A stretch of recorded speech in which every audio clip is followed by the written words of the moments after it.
মই ৰাইজক ধন্যবাদ জনাইছোঁ পথালিপাম ৰাইজৰ মৰাণ সমষ্টি বৰ্তমান খোৱাং সমষ্টি গতিকে তেখেতসকলে পূৰ্বৰ পৰাই মোক মৰম দিছে আৰু সদায় আকোৱালি লৈ আহিছে আৰু 2001 চনত তেখেতসকলে মোক বিধায়ক বনাইছিল পৰৱৰ্তী সময়ত MP নিৰ্বাচনত তেখেতসকল উল্লেখযোগ্য ভূমিকা পালন কৰিছিল গতিকে মোৰ মৰাণ সমষ্টিৰ ৰাইজৰ ওপৰত ডিব্ৰুগড় লোকসভা সমষ্টিৰ ৰাইজৰ ওপৰত তিনিচুকীয়া ডিব্ৰুগড় গঠিত সকলোৰে প্ৰতি মোৰ পৰম শ্ৰদ্ধা আছে আৰু তেখেতসকলৰ ওপৰত আস্থা আৰু বিশ্বাস আছে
আমাৰ ভূত সভাপতি সম্মানীয়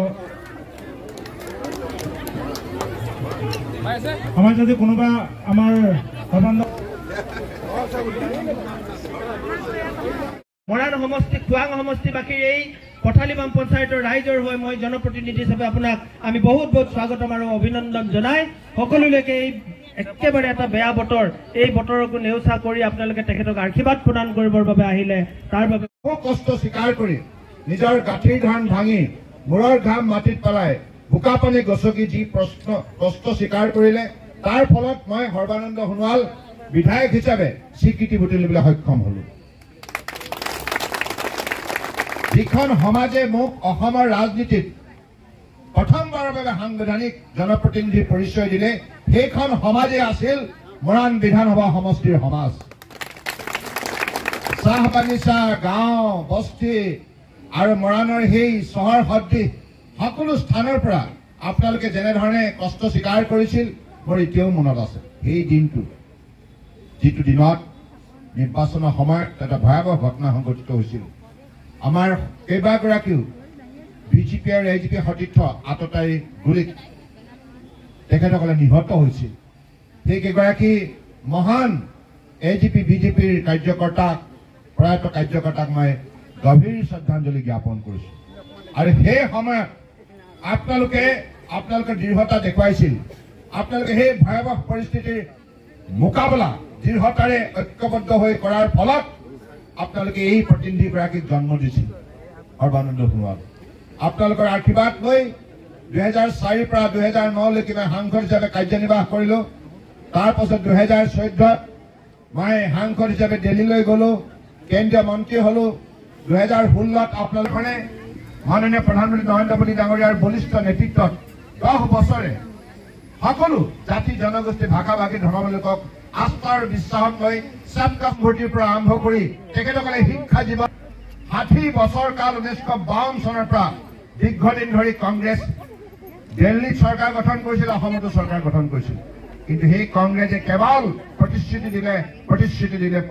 দিলে গৰীবী হাতাও বুলি ক'লে কিন্তু দৰিদ্ৰ নিৰ্মূলকৰণ কৰিব নোৱাৰিলে আজি ভাৰতবৰ্ষৰ বুকু যদি কোনোবাই দৰিদ্ৰতা নাইকিয়া কৰাৰ ক্ষেত্ৰত উল্লেখযোগ্য সফলতা অৰ্জন কৰিছে সেইগৰাকী মহান নেতা দেশৰ প্ৰধানমন্ত্ৰী নৰেন্দ্ৰ মোদী ডাঙৰীয়া পৰিৱৰ্তন যদি কোনোবাই আনিব পাৰে বিজেপি এই পদুম ফুলে আনিব পাৰে গতিকে সেইকাৰণে এই পদুমক লগত লৈ আপোনালোকৰ সমাজ জীৱনত অসম আৰু অসমীয়া জীৱন শক্তিশালী কৰাৰ স্বাৰ্থত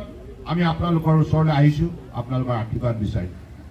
পৰম শ্ৰদ্ধা ৰাইজ আশীৰ্বাদ দিবনে দিবনে দিবনে অলপ জোৰকে কওক মোৰ গলটো ভাল লাগিল দিবনে আপোনালোকৰ ওপৰত আস্থা আৰু বিশ্বাস ৰাখি এই অভাজনে এই নিৰ্বাচনী যুঁজত আমি আগবাঢ়িছোঁ সৰ্বানন্দ সোণোৱাল হৈ যেন আপোনালোকে সকলোৱে আন্তৰিকতাৰ আৰু আপোনালোকে সকলোৱে জানে আমাৰ সকলোৰে এগৰাকী আই আছে আইজনী আমাৰ কাৰণে কিমান কষ্ট কৰে লৰালি কালৰ পৰা আমাক ডাঙৰ দীঘল কৰোঁতে কিমান কষ্ট কৰে যেতিয়া বেমাৰ হয় উজাগৰে থাকে টোপনি মাৰিব নোৱাৰে আৰু সেই ভক্তি আজি মূল মন্ত্ৰ হিচাপে লৈ মাননীয় প্ৰধানমন্ত্ৰী নৰেন্দ্ৰ মোদী ডাঙৰীয়াই